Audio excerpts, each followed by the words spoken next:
She was supposed to accept the offering, smile for the village, and trade her life for her grandmother's safety. But in front of everyone, Ha'an said no. One word turned the richest family in town against her. One refusal gave her 30 days to repay a debt she could never afford. And one forgotten notebook by the river revealed the truth her father left behind. They thought poverty would make her kneel. They were wrong. The offering left by the river. Chapter 1. The offering not accepted. On the morning before the engagement ceremony, Bing Hua's riverside lay under a thin veil of mist, like an old scarf pulled across the roofs. Ha-An stood beneath the eaves, listening to the distant cough of a motorboat and to her grandmother's cough inside the room. On the peeling wooden table, the ceremonial trays sent by the Tron family before dawn were covered in red cloth, tied with yellow bows, and arranged so heavily that the small house suddenly felt crowded. Neighbors passing by turned their heads. Some called it great fortune, others sighed and said a poor girl noticed by a rich family was a once-in-a-lifetime matter. In the scent of betel, areca, and medicinal wine, Ha-An smelled only the young mud of a flood season coming near. Mrs. Lam sat with her back against the wall, her white hair tied neatly behind her neck. She did not force her grandmother, but her eyes carried a fatigue that made every unspoken word heavier. Her medical debt, the cost of repairing the roof after the storm, and the loan paper bearing Mr. V's red stamp had all lain in the cabinet like stones. The Tron family never said plainly that the engagement gift was a way to settle the debt, but everyone understood. Mr. V owned the cold storage warehouse across the river. He had land, cars, and a voice people listened to at the district market. His son, Chan Kan, was handsome, educated in the city, neatly dressed, and always looked at people as if he were weighing their price. Ha-An had once thought she could endure a look like that in exchange for peace for her grandmother. But last night, while cleaning out her father's desk drawer, she found a blue notebook with mold at the edges. Her father had died when she was 16, leaving behind a leaking house, a strip of land beside the old ferry landing, and pages of notes about the free class he had once opened for poor children. Among the yellowed sheets, one line kept Ha-An sitting awake until nearly dawn. The ferry landing land is not to be sold or pledged for debt. It is a place for those without a road to learn how to cross the river. Her father's words held no magic, yet they woke in her a sharp sense of shame. If she accepted today's offering only because she was afraid, she would be closing with her own hands the one door her father had kept open for her. When the lucky hour arrived, the yard filled with people. The trays were carried in, cameras clicked, and the women from the Tron side laughed in bright, sharp voices. Kong stood beside his father, his white shirt perfectly pressed, holding a bouquet of roses as if it were a contract already signed. Mr. V spoke about destiny, about two families helping each other through hardship, about how after the wedding he would send workers to repair the house and take Mrs. Lam to the provincial hospital for treatment. Every word sounded decent, but Ha-An heard behind it the right to decide in her place. When the matchmaker brought the beetle tray forward, the whole yard fell silent, awaiting for her to bow her head and accept it. Ha-An placed her hand on the edge of the tray and felt the cool beetle leaves beneath her fingers. She looked at her grandmother, then at her father's photograph on the altar, then out toward the river landing. The tide was low, exposing strips of black mud and rotting wooden stakes. She suddenly understood that if she kept letting others pull her life along, she would become like an unmoored boat, drifting anywhere as long as it did not sink in plain view. She drew a breath. Her voice trembled, but it was clear. "I am sorry to both families. I cannot accept this offering." The electric fan inside the house suddenly sounded absurdly loud. A child at the gate dropped a piece of candy, and the plastic struck the tile with a dry little sound, like a period at the end of a sentence. Mr. V's face changed first. He kept smiling, but the smile thinned like paper soaked with water. Kang looked at her with more anger than surprise, as if an item he had ordered had expectedly learned to answer for itself. Relatives whispered.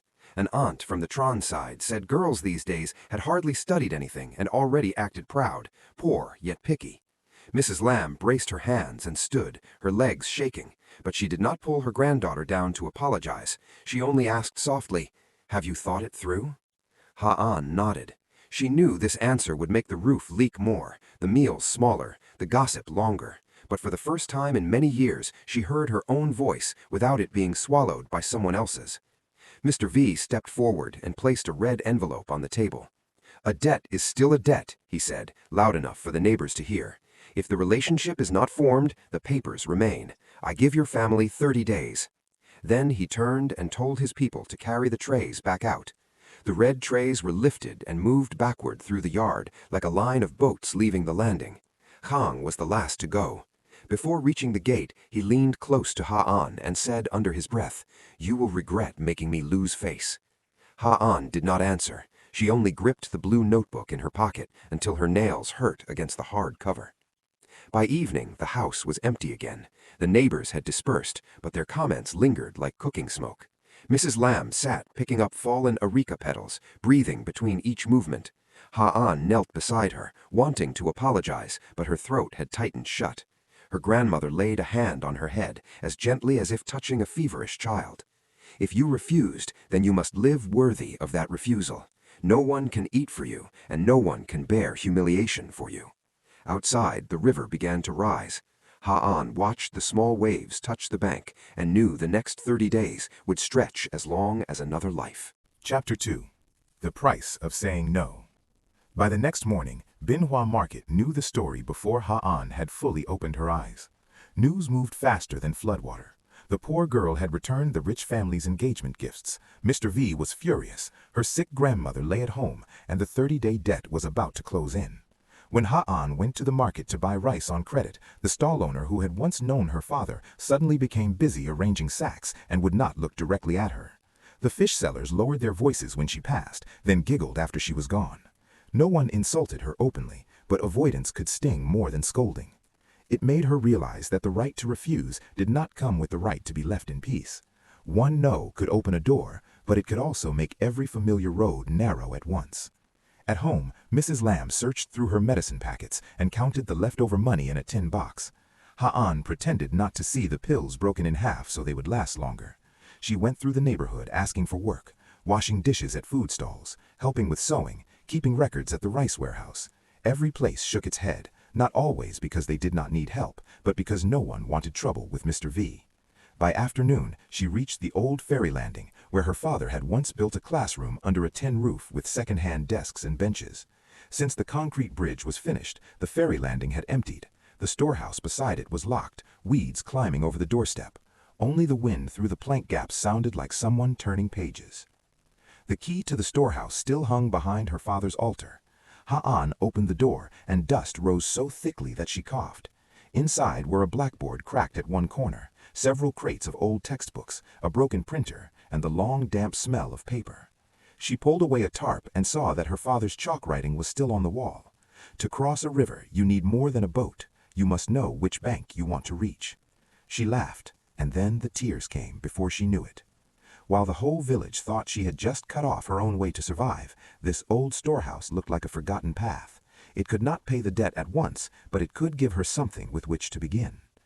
Mai, Ha-an's closest friend since high school, arrived while she was sweeping cobwebs. Mai sold sugarcane juice at the market. Her mouth moved faster than her hands, but her kindness needed no decoration. The moment she stepped inside, she scolded. "If you were going to refuse, you should have asked me to stand behind you and make it look impressive." Ha-an smiled wearily. The two sat on a crate of books and shared a cold loaf of bread. Mai listened as Ha-an told her about the 30 days and her father's notebook, and her face turned serious. "Then open the class again," Mai said. "The children here still need someone to tutor them. I sell juice during the day. At night I can help you collect whatever fee people can give. No money? Then rice or eggs. Survive first. The debt can be calculated after that."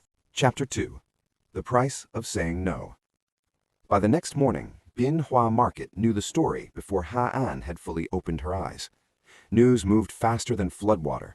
The poor girl had returned the rich family's engagement gifts, Mr. V was furious, her sick grandmother lay at home, and the 30-day debt was about to close in. When Ha-an went to the market to buy rice on credit, the stall-owner who had once known her father suddenly became busy arranging sacks and would not look directly at her. The fish sellers lowered their voices when she passed, then giggled after she was gone. No one insulted her openly, but avoidance could sting more than scolding. It made her realize that the right to refuse did not come with the right to be left in peace. One no could open a door, but it could also make every familiar road narrow at once. At home, Mrs. Lam searched through her medicine packets and counted the leftover money in a tin box. Ha-an pretended not to see the pills broken in half so they would last longer. She went through the neighborhood asking for work, washing dishes at food stalls, helping with sewing, keeping records at the rice warehouse. Every place shook its head, not always because they did not need help, but because no one wanted trouble with Mr. V. By afternoon, she reached the old ferry landing, where her father had once built a classroom under a tin roof with second-hand desks and benches. Since the concrete bridge was finished, the ferry landing had emptied. The storehouse beside it was locked, weeds climbing over the doorstep. Only the wind through the plank gaps sounded like someone turning pages. The key to the storehouse still hung behind her father's altar. Ha-an opened the door, and dust rose so thickly that she coughed. Inside were a blackboard cracked at a corner, several crates of old textbooks, a broken printer, and the long, damp smell of paper. She pulled away a tarp and saw that her father's chalk writing was still on the wall. To cross a river, you need more than a boat. You must know which bank you want to reach. She laughed, and then the tears came before she knew it. While the whole village thought she had just cut off her own way to survive, this old storehouse looked like a forgotten path. It could not pay the debt at once, but it could give her something with which to begin. The idea sounded naive, but inside that naivety was a force that pushed her forward. Ha-an wrote a notice in marker. Evening class at the ferry landing. Math, Vietnamese, reading. Fee by goodwill.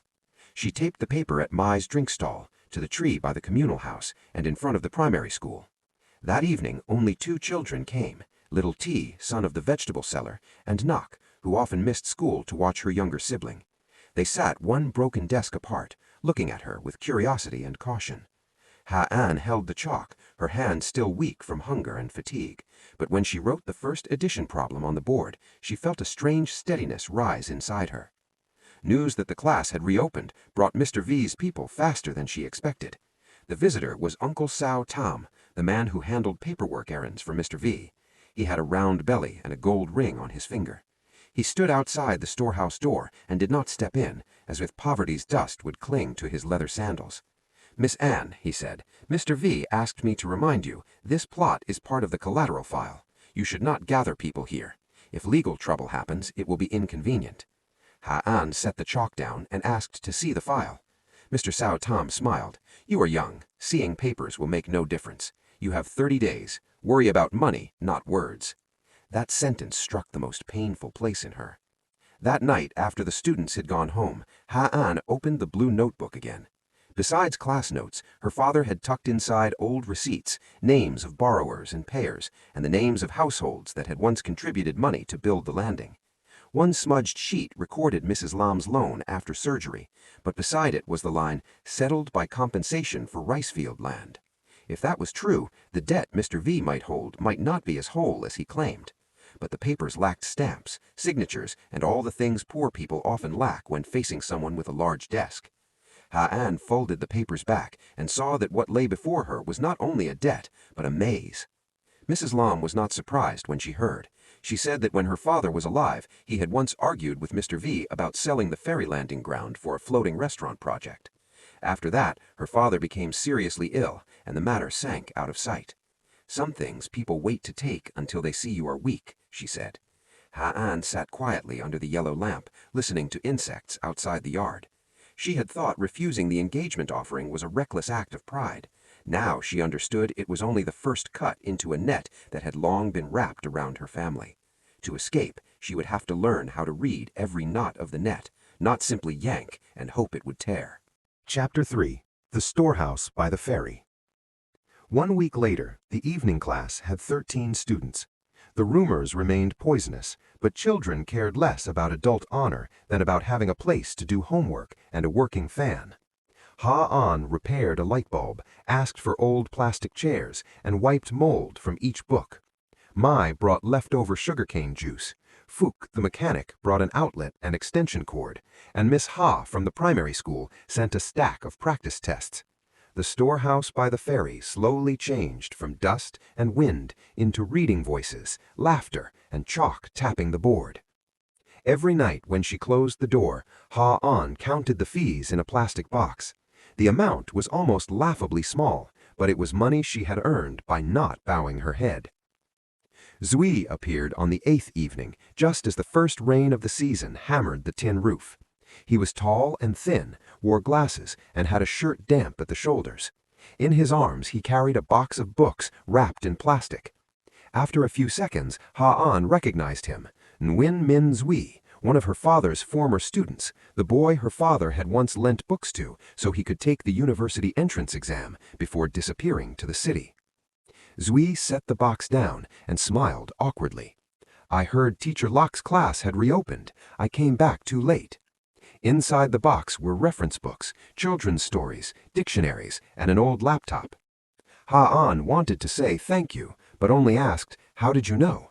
Zui looked at the writing on the board and answered, "There are places we leave for a long time and still owe a return." Zui's presence changed the class quickly.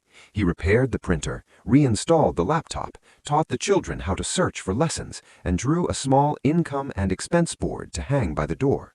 At first, Ha-on was irritated because everything he did was neat, as if the storehouse were a project that needed management.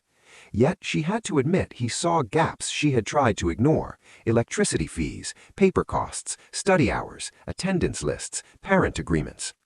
"If you want to keep this place for the long term, you need to turn kindness into a model that can stand," Zui said. Ha-on snapped back. "You people from the city like giving pretty names to everything. Here, people only ask if there is money at the end of the month." Zui did not take offense. "Then we start with that question," he said. They divided the work. Ha-on taught and spoke with parents. Zui repaired the storehouse and wrote a proposal called the Ferry Landing Bookshelf to submit to the commune for recognition as a community activity. Mai helped collect fees, recording every payment clearly. For the first time, Ha-on saw that even a small effort could have a backbone if the people doing it were willing to put it on paper. She thought of her father, who had always written everything into notebooks. Before, she thought he was too careful, leaving receipts all over a poor life. Now she understood that writing was how the weak kept their footprints. Without paper, every promise could be retold by someone else in the version that suited them best. Kong came to the class on a blazing afternoon. He drove his car all the way to the landing, wearing dark glasses and an expensive polo shirt, holding a folder of documents. The children, who had been reading aloud together, fell silent.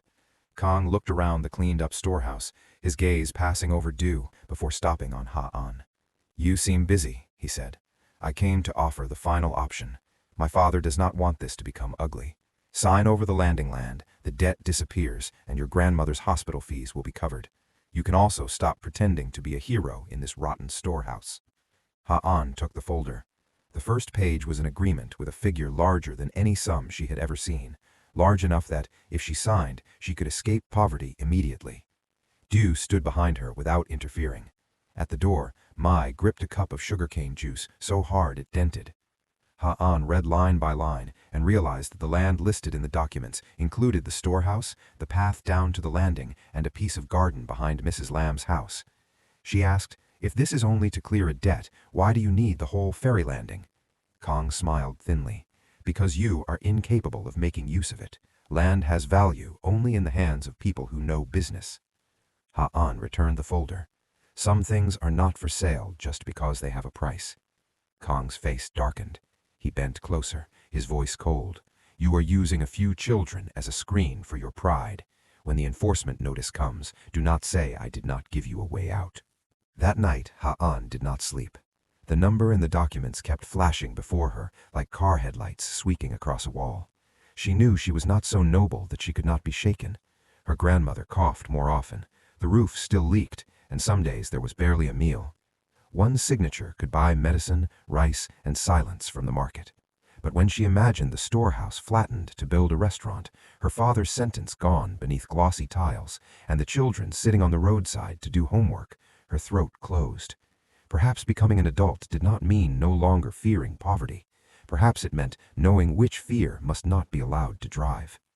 The next morning, Du took her to the district archive office. He knew a friend who worked with records, but knowing someone only got them seats in a cooler hallway. It did not make the file open itself. They filled forms, copied identity papers, requested land extracts, and asked for copies of old compensation records. The clerk behind the counter looked at the papers and said they lacked commune confirmation. Back at the commune, officials said they needed the district extract first. The administrative circle exhausted Ha'an. Ju bought her a bottle of water and said quietly, "People often defeat the poor by making them tired before they can prove they are right."